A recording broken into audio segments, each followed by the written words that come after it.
Good morning on this Sunday, October 16th, and welcome to the Georgia Gang. Fireworks at the one and only debate between Senator Raphael Warnock and his Republican challenger Herschel Walker. Also, new polling shows Governor Kemp is shoring up his chances of an outright win on Election Day. And we'll take a closer look at the state's only competitive congressional race in the 2nd District. Melita, Phil, Theron, and Martha are all here. The debate and discussion will begin right now. From the Fox 5 studios, the Georgia Gang starts now. It was a debate that centered on topics including the economy, crime, and personal issues. Senator Raphael Warnock and his Republican challenger Herschel Walker sparred most of the night Friday in what will likely be their one and only debate. Now, I want to quickly run the table and just get your initial opinions, 30 seconds each, because I also want to delve into the issues during the debate as well. Martha. Look, I think going into it, there were high expectations for Senator Warnock, low expectations for Herschel Walker. I think Warnock underperformed and Herschel Walker overperformed. Theron. I agree with Martha. I think that going into this debate, I said it before, we got to be careful about lowering the expectations for Herschel. I think there was a lot of big expectations on Warnock. I do think that Senator Warnock won the debate, and I do think that he actually fired up the base and made a very, very good appeal to the middle. Phil? Well, I think Herschel Walker did win in the sense that he did shatter this narrative by Warnock and his allies that this guy is just some sort of dumb athlete. He was prepped, he was ready, he knew the issues, he contrasted the issues with Warnock, and I think he reassured some wavering Republicans' independence. I know the issues, and I'm ready to lead. Melita. Well, Walker didn't offer any substance on issues. What he offered were well-rehearsed talking points that he repeated frequently. I agree with Theron that I believe Warnock won the debate because he demonstrated what we elected to serve in the Senate and why we need to re-elect him. It is a clear choice. All right, well, let's hear what the two had to say on the issue of abortion. That a patient's room is too narrow and small and cramped a space for a woman, her doctor, and the United States government. We are witnessing right now what happens when politicians, most of them men, pile into patients' rooms. Did he not mention that there's a baby in that room as well? And also, did he not mention that he asking the taxpayer to pay for it? So he's bringing the government back into the room. And I joined with Marco Rubio of Florida to pass a bill to address maternal mortality. The women of Georgia have a clear choice as we're watching women die. Do you want a senator who wants to control your life, or do you want a senator who wants to save your life? He told me Black Lives Matter. And if you think about it, Senator, in Atlanta, Georgia, there's more black baby that is aborted than anything. So if Black Lives Matter, why are you not protecting those babies? And instead of aborting those babies, why are you not baptizing those babies? All right, a lot of back and forth on that issue. Martha, I'll go to you first. Did Herschel Walker appear to change his mind on this issue? Because I went back, I read several articles where he was quoted word for word that he supports an all-out ban with no exceptions. Yeah, I think yes. I think that he, in his prep, he has found that really what Roe v. Wade did is take it back to the states. So he's saying he was in support of the heartbeat bill. He actually took a more direct support of the heartbeat bill than he's probably ever done and mentioned Governor Kemp's role in that. So yes, I think that the position changed, it's nuanced, it pivoted. You can use multiple words for that. But that for me was the most powerful moment, because when he said there's also a baby in that room, that cut across people that were either pro-life or pro-choice. It was a powerful moment. There are a lot of Republicans are talking about that was the line of the debate, that there is also a baby in that room. Your takeaway? No, I think what people are talking about was the line from Senator Warnock, which said, hey, you want a senator who's going to protect your life. I mean, to me, women, if you look at that and what's going on, he basically clearly illustrated there are things that Georgia can do right now, the state and the federal government can do around maternal mortality. That is a big issue in the state. And so I think that I heard something different. I mean, I think the back and forth was very constructive, but I think the pastor and the senator made it very clear that we need to take government out of women's lives. It should be a decision between their family, their doctors, and the baby, right? But the baby is, in the process of being conceived. So I do think that that was one of the strongest moments for Senator Warnock. He was very clear that he is pro-choice, and I think that the majority of Georgians are pro-choice. Phil? Well, I think the majority of Georgians are also for restrictions, according to the polls. And so I do agree with Martha. I think it was a pivot. Obviously, he did say, yes, that he was for banning abortions.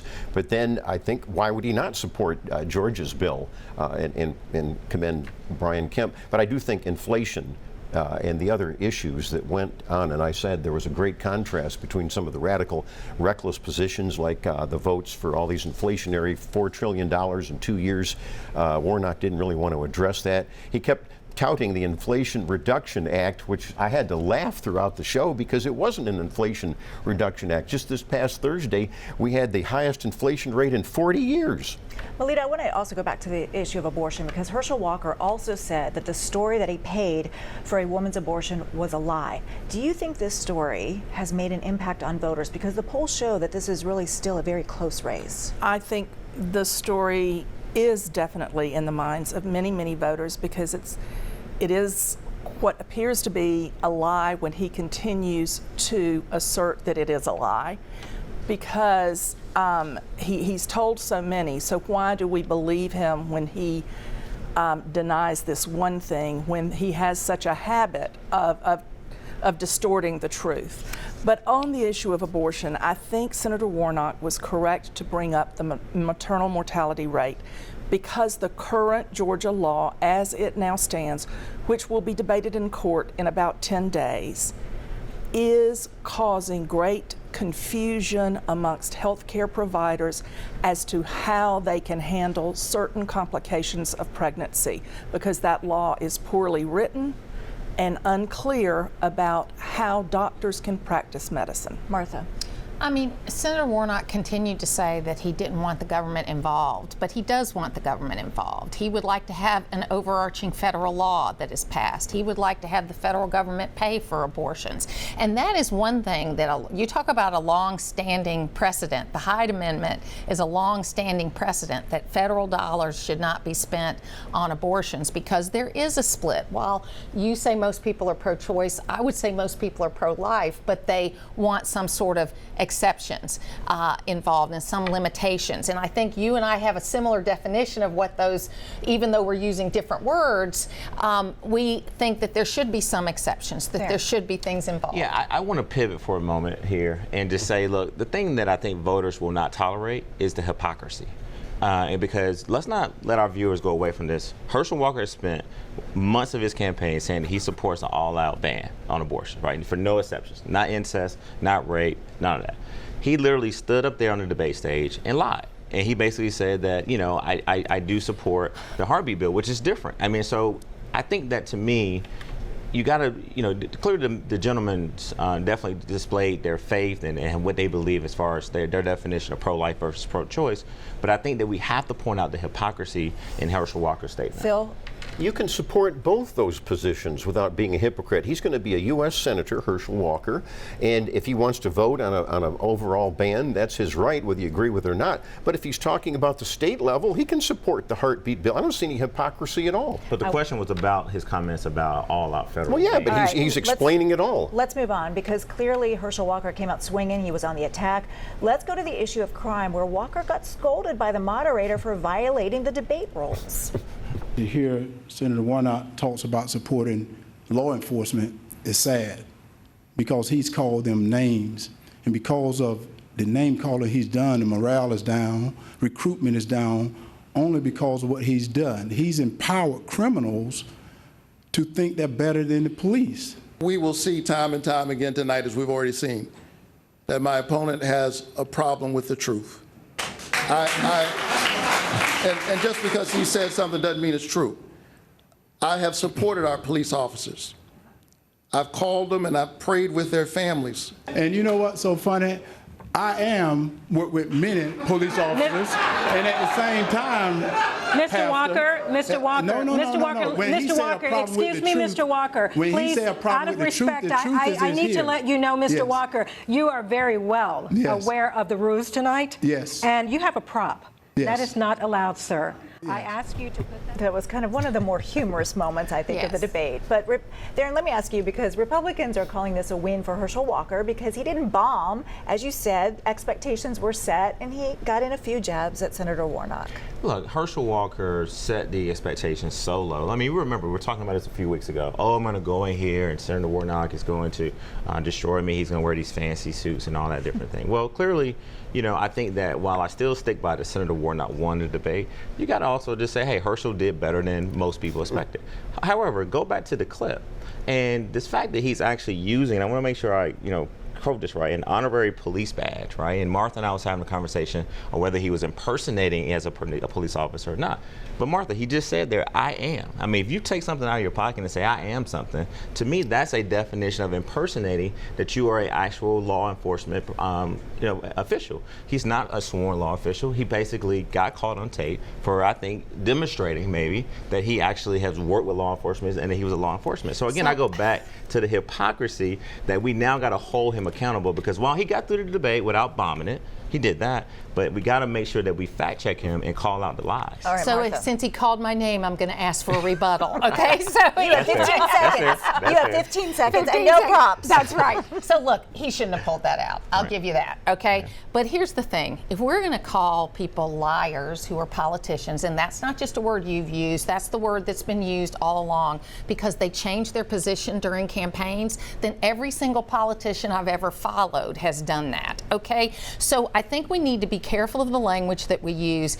And there's hypocrisy, too, with Senator Warnock. Senator Warnock gets a housing allowance from Ebenezer Baptist Church, and then he has issues with housing that Ebenezer Baptist Church rents out, and there's lawsuits involved. So look, there are politicians change positions based on polling. Stacey Abrams does it, Raphael Warnock does it, Brian Kemp and Herschel Walker have done it too. So I think what we need to do is look at what happened, and it was low. It was low expectations for Herschel Walker, but it wasn't just him that said it. The media loves to say Herschel Walker set the low expectations, but the media have been calling him every name in the book for the last 6 months. He's dumb, he can't talk, he's a liar. Phil, Democrats say, though, that Senator Warnock appeared as a statesman, and this is the race for the U.S. Senate. He was polished. He made the point over and over again that this was a race about who is prepared to serve Georgia.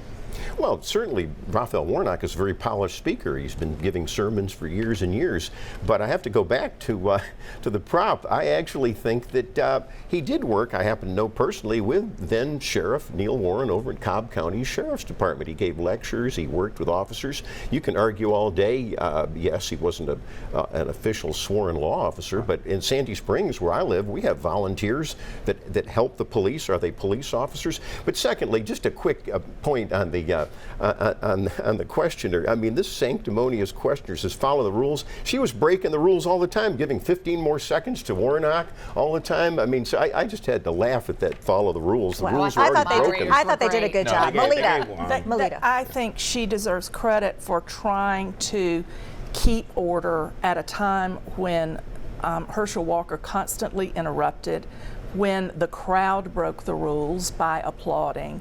There was a lot of rule breaking going on a bipartisan basis. Buck Glenford did a great job. He was far more measured, disciplined, and respectful. I do agree. The applause should have been stopped immediately by all the people. I think that Sessa did a really good job. I think so too. I think they both did a good job. I do. Strong black woman. We're going to talk about that, winners and losers. Coming up, new polling released this week shows Stacey Abrams still struggling to break through to voters. We'll discuss next.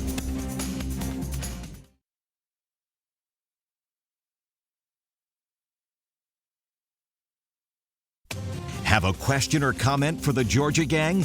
Email them at georgiagang@foxtv.com. A new poll released by the University of Georgia and the AJC this week shows Governor Kemp with 51% of the vote to Stacey Abrams' 41%. Here we are again in the home stretch. The Abrams camp has to be worried about these numbers. An updated average from 538 shows that Governor Kemp with more than a majority of the vote to win. Melita, is she under polling? I think there's definitely some underpolling going on. In the AJC poll, you had them polling 50% of people who identified as Republicans and only 43% who identified as Democrats, which is not reflected in the way we have U.S. Senate representation or the Biden victory in Georgia. And I think it's you mentioned the 538, and there are polls in that 538 aggregation of 8 polls, which show Kemp and Abrams much, much closer. What matters is when early voting begins Monday. Tomorrow. And it's not what people say when they're asked by phone, it's what they actually do. And we already know that 60% of the people who have requested mail-in ballots are women, as opposed to 55% of normally women voting. And so all of us will be looking, I think, at the actual turnout for early voting this week, and whether women turn out more and what the demographics of those who turn out are, because that's what counts. Those numbers definitely count. Phil, the discrepancy, I mean, if you look at the Warnock poll numbers and Herschel Walker poll numbers versus Stacey Abrams and Brian Kemp, we've said all along this could be a split ticket. That's not changing. Well, I think that's partially correct. I would just respond to Melita that Raphael Warnock seems to be doing very well with hitting his stride with the black vote and statewide. But the same polls show, and you can look at 4 or 5 different polls on Real Clear Politics, that Abrams is not doing the same thing as Warnock. She's still struggling. I don't think with Warnock Walker, just to take that a minute, I think it's still going to be a runoff. I do think in the governor's race, though, that Abrams still is struggling. I think Kemp is still winning because he did keep the state basically open. I think a lot of the people in the middle, which both parties are trying to get, those moderate voters, I think they like that. And I don't see that changing. I think it's gotten baked in. Theron, these two will meet in a debate tomorrow at 7 p.m. along with Libertarian Shane Hazel. What does Stacey Abrams need to do? So now that I've finished debating with Phil and Martha about Herschel Walker and Warnock, let me actually echo what Melita just said. And I want to speak to every Democratic voter out there. We've got to be focused on turnout. All right, the Republicans right now they're becoming more unified, and Democrats, we got to be more unified than the Republicans. We know that when we vote early and when we vote absentee and we vote by mail and in person, we win in Georgia. And so I just want to say this. I just think that if it's not anything that you had listened to me from the debate last night, we've got to now be more fired up than we ever have been, because we have an opportunity to re-elect a U.S. Senator. We have an opportunity to elect the first black woman in the history of this country as governor. And so I think, to your point, Lori, it's less about the polling. I think the Abrams campaign has made a fundamental decision to go back to the base. I think they're still focusing on the middle, but I think that they got to fire up the base, and we got to have the turnout we need to be victorious. Let's talk about that, because Martha, we saw a late night surge 4 years ago on election night that brought Stacey Abrams within 55,000 votes. She's got a new ad out that focuses on voting rights, which has worked for her. So what does Brian Kemp need to do to finish out strong? Well, I think you see, and I said this last week, that you can see by their campaigning. I mean, we can dress it up nicely that she's decided to go back to her base because that's so helpful. It's because she sees she's lagging with her base. That's why she's doing that, and I'm sure that's what her internal polls are showing. The governor's internal polls looks like they're showing you can get out there and you can outreach. And as good as this advice is there, and it really is good advice that you're giving, and I would say it to Republicans too, it's hard to beat an incumbent governor that's been as successful as Brian Kemp has been. And you can call it anything you want to call it, and the moderators pointed it out last night. How can you make the case for voter suppression when you've had record turnout on every level on every election? Melita, it's not President Biden coming to town to stump for Stacey Abrams, but the First Lady Jill Biden. Will that help, do you think, to get the base?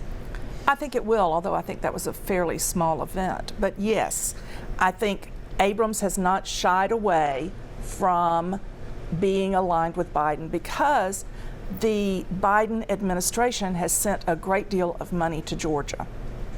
Phil? Well, I think when we're looking at the governor's debate on Monday, the aggressor normally wins in a debate, and that's why I say that Herschel Walker won in that senatorial debate. So I think both Abrams and Kemp are going to have to get aggressive in this. That's going to be my prediction. And I think, real quick, you're going to see Governor Kemp had to do what actually U.S. Senator Warnock had to do, and that is defend your record. When they were running against each other in 2018, he defended his record as Secretary of State. She defended her record as a minority leader of the House caucus. Now you've been governor for 4 years. And so just like, and I agree with Phil, that Herschel Walker was the aggressor towards Reverend Raphael Warnock, you're going to see Stacey Abrams be the aggressor towards Governor Kemp. I'm getting the wrap. Go ahead quickly. The memory of that record of Stacey Abrams gets farther and farther away, and Brian Kemp's record is right here. Quickly. And there's much about Brian Kemp's record which Abrams can bring to light that does not make him look good. All right, we'll be watching and discussing next week. Coming up, a look at the second congressional race, perhaps the only competitive U.S. House race in Georgia. Stay tuned. Join the discussion on the Georgia Gang Facebook page and watch past episodes on the Georgia Gang YouTube channel.